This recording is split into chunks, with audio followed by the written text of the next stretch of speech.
It's Salt Awareness Week, highlighting the importance of reducing our salt intake. This year's focus is on hidden salt. As the experts will tell you, many foods still have lots of hidden salt in them, even foods that don't necessarily taste salty. So to protect our good health, we all have a responsibility to read the labels and choose foods with less salt. Hello and welcome to this midweek edition of Jamaica Magazine. I'm Theodore Henry. Today we talk security, health, and history. It all unfolds right after this message.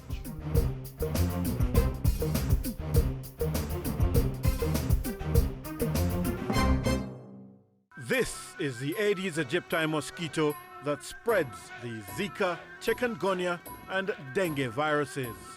Search for its breeding sites and destroy them. A message from the Ministry of Health.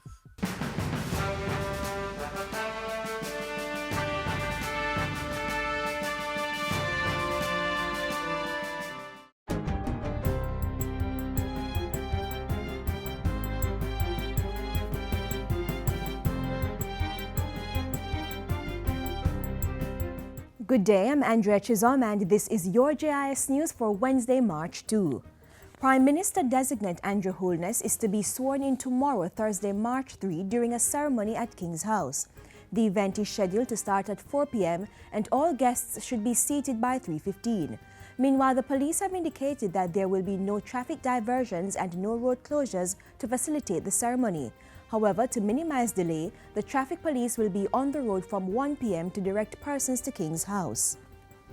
50 metric tons of imported contaminated rice have been detained by the Food Storage and Prevention of Infestation Division FSPID. Acting Deputy Food Storage Officer Tamara Morrison says the rice, which is valued at over $4.6 million, was confirmed to be contaminated with rodent feces following laboratory tests. The rice was shipped from Suriname for local distribution, and inspections were carried out at the importer's storage facility in Montego Bay in February. Ms. Morrison says the rice contamination was determined to have occurred prior to the arrival and is the first such incident by the consignee. Based on the health risk, a condemnation order for disposal was issued and arrangements made for its proper disposal this weekend. The Ministry of Education will be launching a new mathematics, science and technical vocation scholarship program in September. The initiative is part of efforts to increase the number of fully qualified teachers in the education system. It's the revamping of a similar program that began last year, but will now only be offered to students entering their first year of studies at teachers' colleges. National Mathematics Coordinator Dr. Tamika Benjamin shared the details this morning while speaking at a JIS think tank on the upcoming Math Week. We will be awarding 200 math education scholarships, 200 science education scholarships, and 100 technical vocational education scholarships. We are currently in dialogue with our teachers' colleges to review program length and so on, so that these students will be available to the system within the next 3 years. Math Week will be observed from March 6 to 11 under the theme Math Counts. NWC customers served by the Q pumping station in Hanover will experience a disruption in their regular water supply from Wednesday, March 2 through to Saturday, March 5. Customers are therefore urged to store water during the period. The disruption is to facilitate urgent maintenance work at the Q pumping station. Affected areas include Mount Peace, Clifton, Bailey Hill, Richmond, Williamsfield, and Greenland. Meanwhile, the National Water Commission NWC says customers served by the Cascade Pumping Station in Hanover and the Williamsfield Pumping Station in Westmoreland are experiencing a disruption in their water supply due to turbidity. The NWC apologizes for any inconvenience, adding that it's working quickly to address the problem. And finally, nominations are now open for the Governor General's Achievement Awards. Eligible candidates must be Jamaican citizens from humble beginnings who are making a valuable contribution to their communities. Awards will be presented to persons in each parish across 3 main categories: those in the 18 to 24 age group, the 25 to 35 age group, and individuals 35 years and over. For full details of the criteria, application form, and supporting documents, visit kingshouse.gov.jm or call 927-6424. Documents can also be dropped off at King's House or be given to the Justice of the Peace or Custos in each parish. The deadline is Friday, April 8, 2016. And that's it for JIS News today. I'm Andrea Chisholm. Thank you for watching.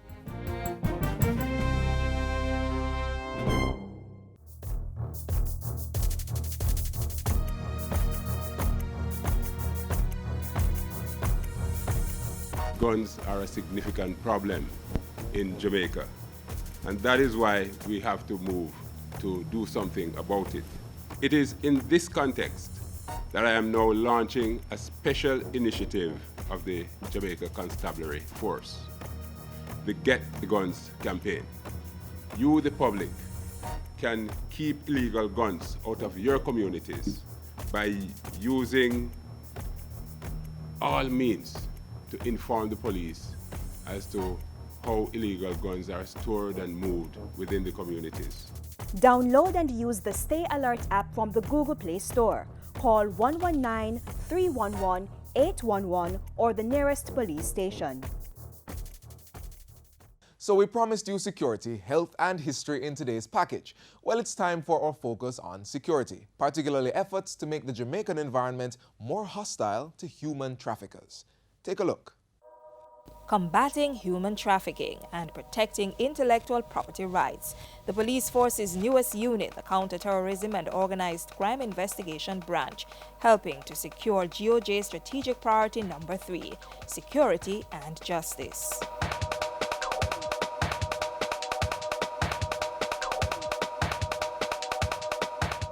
The Counterterrorism and Organized Crime Investigation Branch, CTOC, was formed, and 35-year veteran of the Jamaica Constabulary Force, Assistant Commissioner of Police Devon Watkis, was put in charge of the new branch. In essence, upgrades the Organized Crime Investigation Division that was known to the public. We also have CTOC Special Ops and Special Projects, which really is a flying squad retaining all the functions that it had before. As a result, CTOC now has responsibility for several of the JCF's investigative units. They include those responsible for counterterrorism as well as anti-gang and transnational crimes. So you may see Jamaicans having a network stretching from South Africa to Jamaica. So we have that responsibility. CTOC also incorporates the work of the units responsible for forensic and cyber crimes, stolen motor vehicle and major robberies, financial and fraudulent crimes. We are responsible for the technological side of the investigation. We focus on serious fraud investigations. Intelligence and covert evidence gathering, anti-trafficking in persons, and intellectual property are also now under the umbrella of CTOC. The JCF's new Counterterrorism and Organized Crime Investigation Branch's ultimate goal is to strengthen Jamaica's security framework and effectively combat terrorism and organized crime in all forms. The workload is huge, but the team at CTOC is not daunted. They operate from a covert location with their reach extending from Morant to Negril Point. CTOC's existence is expected to bring out savings for taxpayers, as the merger now allows for different groups to share resources and tactical skills in a more direct process. What we have sought to do as a policy from the high command of the JCF is to move some of the persons that would normally be available to us back to territorial policing in the main, and to try and enhance the capacity that we have to be able to achieve similar greater effectiveness. Arresting the onset of emerging criminal activities, destroying a decades-old issue of gang war, while working effectively within a tight economy. All these efforts by CTOC certainly fit in with the government's strategic priorities for the 2015-2016 fiscal year. Our plan really is to contribute to enhancing the security environment of our country, and to recognize that the days of operating by your own in silos, that is now not the way, but to explore and enhance collaboration and partnership.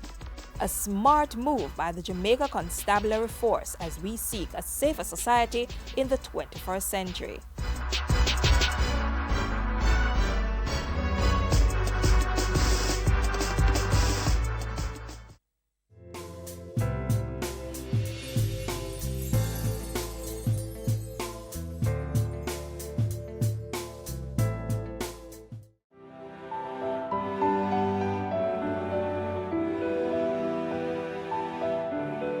Excess salt in your diet increases blood pressure and contributes to kidney damage, gastric cancer, obesity, osteoporosis, and the worsening of asthma.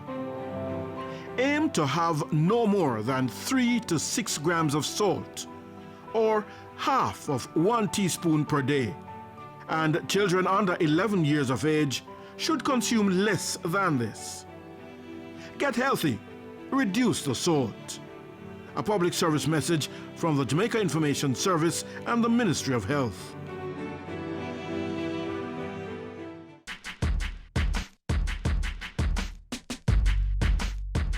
By now, you've likely heard or seen the advisories warning that persons with pre-existing conditions or other factors are at a higher risk of developing severe complications from the flu virus. Have you been taking heed? For those of you who aren't under age 5, pregnant, elderly, or suffering from a non-communicable disease such as diabetes or hypertension, have you been taking heed? If you haven't, please start now, because the message of prevention applies to everyone, and the measures are for your safety as well as that of your loved ones. So, clean your hands frequently with soap and water. Cover your mouth and nose when sneezing or coughing. Avoid touching your eyes, nose, or mouth with dirty hands. Avoid contact with persons with flu-like symptoms. And avoid intimate contact, including handshaking and kissing, especially with persons who have flu-like symptoms. Do your part to stop the spread of the flu. Keep Jamaica healthy and the place of choice to live, work, raise families, and do business. And keep watching Jamaica Magazine, because right after this quick break, we tell you about one other thing you can do to help prevent or fight off the flu virus.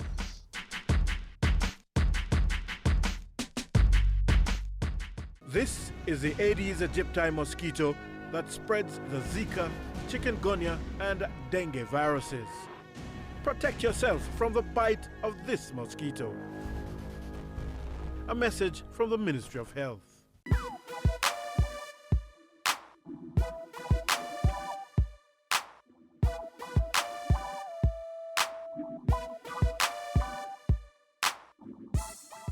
If you're like most kids, you've probably heard at least one parent say, "Don't forget to take your vitamins.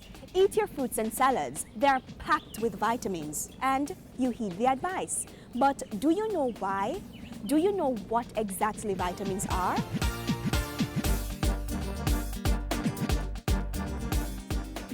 Vitamins are substances that are found in foods we eat.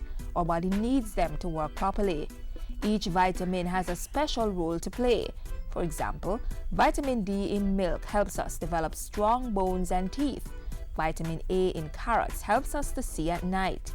Vitamin C in oranges helps our bodies to heal from a cut. And B vitamins in leafy green vegetables help our bodies make protein and energy. There are 2 categories of vitamins, fat-soluble and water-soluble. Fat-soluble vitamins are the ones called A, D, E, and K. When we eat foods that contain fat-soluble vitamins, the essential nutrients are stored in the fatty tissues of our bodies and our livers until our bodies need them. The water-soluble vitamins are C and B complex. These cannot be stored in our bodies and will dissolve in water before our bodies can absorb them. Any vitamin C or B that our bodies do not use pass through our systems, mostly when we urinate. So they need to be replaced regularly to ensure a fresh supply every day. But let's break it down and take a look at one of these vitamins, C. Vitamin C is often referred to as the cold-fighting vitamin. It is also known as a wonder worker because it plays an important role in building and maintaining our tissues. Doctors say it can enhance the function of the immune system and plays a role in the formation of important enzymes in the body. Vitamin C is important because it protects the body from skin diseases, respiratory infections, and cardiovascular problems. According to nutritionists, human beings cannot produce their own supply of vitamin C, so we have to obtain it through our diet. Vitamin C is found in citrus and other fruits such as oranges, limes, lemons, tangerines, grapefruit, papaya, strawberries, melons, and cantaloupes. It can also be found in vegetables like tomatoes, broccoli, green and red bell peppers, potatoes, peas, raw lettuce, and cabbage. Vitamin C can be lost easily during cooking, particularly frying, so it's recommended that people steam their vegetables to minimize loss. Vitamin C is also good for preserving the body from aches, pains, and heart disease. If we do not have enough vitamin C in our systems, it could lead to health complications. Diseases or ailments may include gum bleeding, skin discoloration, lack of energy, tooth decay, poor wound healing, easy bruising, loss of appetite, and pain in the joints. According to medical experts, there are certain groups of persons who can easily use up ascorbic acid, that is, vitamin C found in citrus and green vegetables, more rapidly than others. These are alcohol consumers, smokers, diabetics, individuals under stressful conditions or fever, and the elderly. It is important to remember that vitamin C is also a highly effective antioxidant. For additional information on vitamin C, consult your doctor or nutritionist. You can also get valuable tips from any government health institution close to you. So be health-wise.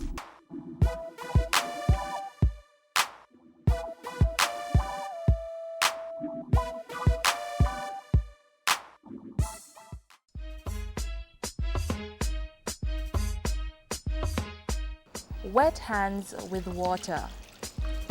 Apply enough soap to cover all hand surfaces.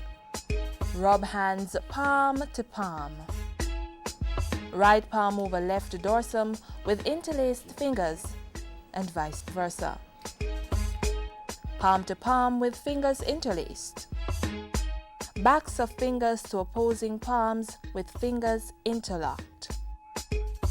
Rotational rubbing of left thumb clasped in right palm and vice versa.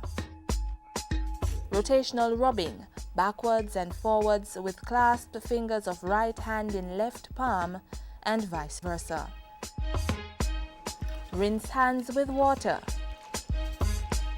Dry hands thoroughly with a single-use towel. Use towel to turn off faucet. Your hands are now safe.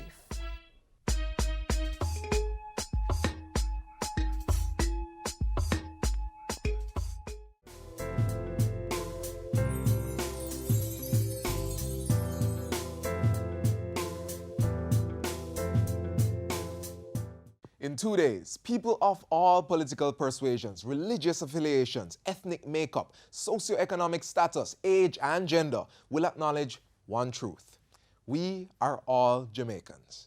In an explosion of black, green, and gold, led by the little ones in our schools, the nation will celebrate Jamaica Day. As we look forward to all the day will deliver, let's look back at some of the seminal moments in our history that have shaped the Jamaica of today. It's a story told in print and artifacts at a site of cultural significance. Situated just outside the parish capital of St. Anne's Bay, it's been dubbed the birthplace of modern Jamaica. This 300-acre property showcases the convergence of the many cultures that have shaped Jamaica's history. It's a cultural and heritage site open to the public and operated by the government through the Jamaica National Heritage Trust. Hi, welcome to the Civil Heritage Park. My name is Rodney, I'll be your guide. We're going through 7 rooms depicting the cultures that we have here in Jamaica. Come.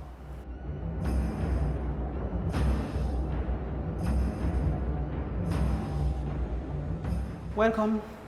The Taino Indians, the first inhabitants of the island.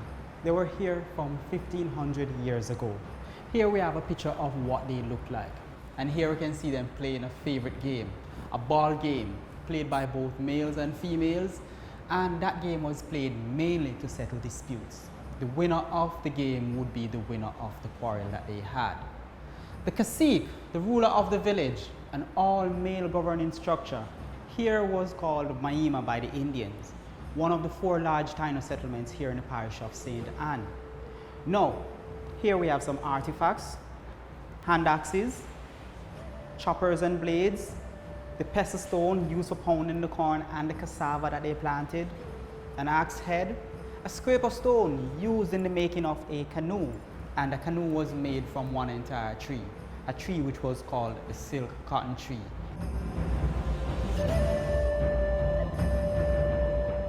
Over here, we have some of the idols that they would worship, idols which were called zemis, and zemis were just representation of their gods.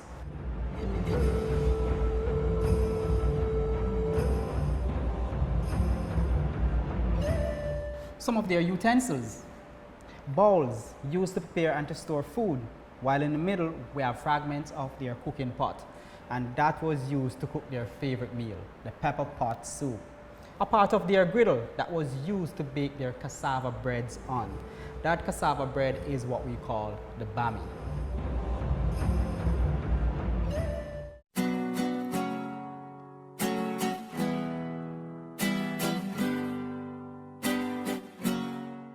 Now the Spanish were the second inhabitants of the island. They arrived here back in 1494, May 5th to be exact. Some of the artifacts that they brought, and they were the ones who brought the iron to Jamaica. They brought it as weapons.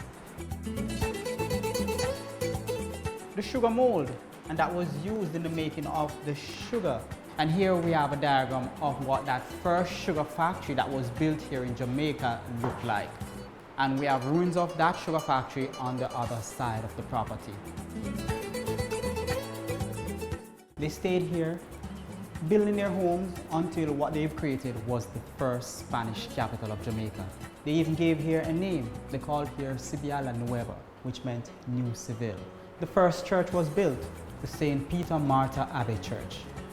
Also a governor's castle, home for the first Spanish governor of Jamaica, Sir Juan de Esquivel. The first sugar factory, built to crush that sugar cane, and an artisan workshop, built where these limestone rocks were carved on.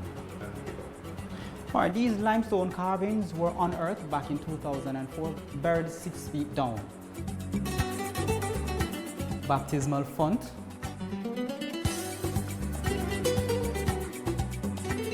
What happened to the Indians while the Spanish had control of the island?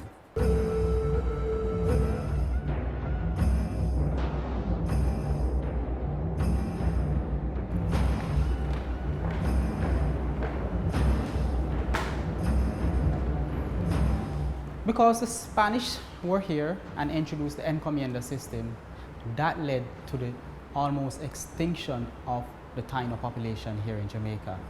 Africans were then brought to replace that workforce. And here we have pictures of how these Africans were carried from Africa to the Caribbean.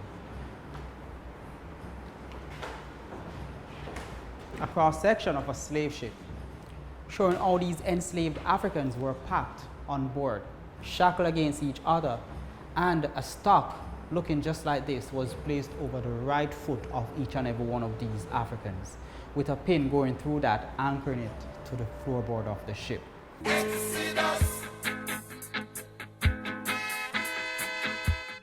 Now the British, they came in 1655, battled against the Spanish, and the British won.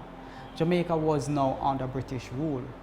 As rewards for their victory, they were given the island to share amongst themselves. So the captains of the British Army all got a part of the island. The captain who got here, 3,000 acres of this land, his name was Captain Richard Hemmings, and he was the one who built this house that we're in. This house was built in the late 1600s and then rebuilt back in 1745. At first it was a 2-floor house, built to overlook the entire property and also to reflect the wealth of the planter. But soon after the house was built, a hurricane passed through and damaged the top section of the house. His grandson came back in 1745, knocked off the top, added a roof to the bottom, and then placed that lovely veranda you saw outside onto the house, and that's how the house has been ever since. Some wares that you would have seen in a house like this.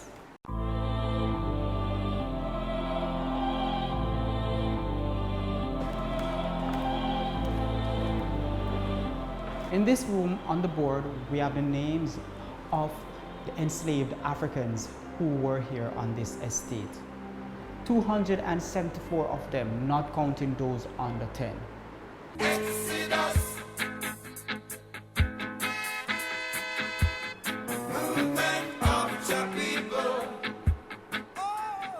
Now, even though some of these Africans were captured and brought here as slaves, they still brought their culture with them. Hence, the yaba. Made from clay, originated back in Africa, and the Africans would make it from the clay that was found here.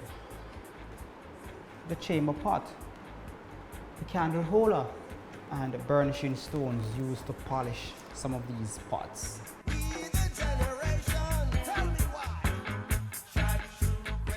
Here we have a picture of new enslaved Africans being seasoned, being taught how to work, tell them how to dig the field, how not to try to run away, because if you do so and you were caught, it would be punishment. The worst thing for you to do was to burn down any of their building. Punishment for that was death.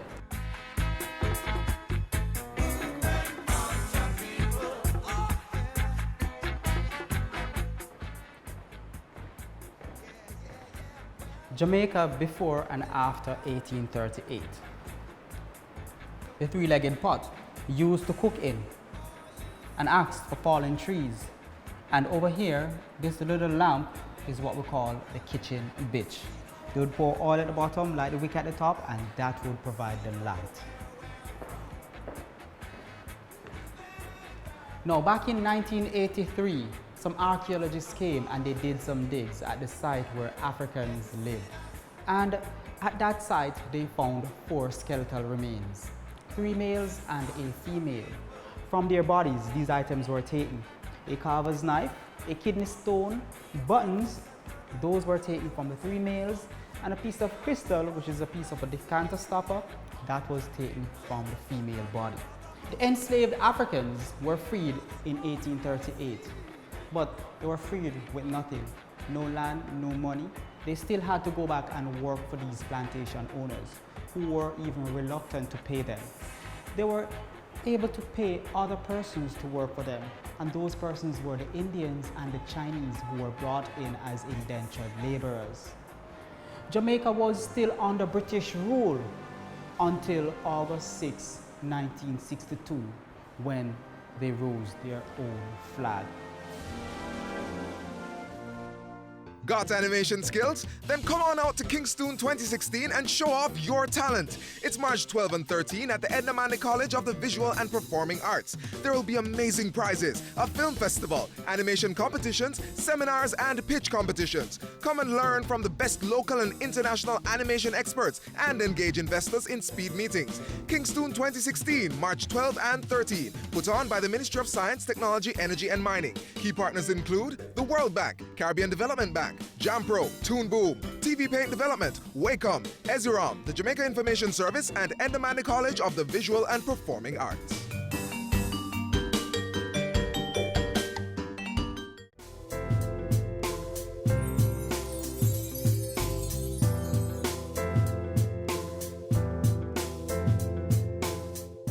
This is where we close the pages on today's magazine. Thank you for your company. We have another program lined up for you tomorrow, so be sure to return. In the meantime, watch this one again on our website or YouTube channel. And if you have a comment, use our Twitter or email accounts. Until next time, I'm Theodore Henry. Take care.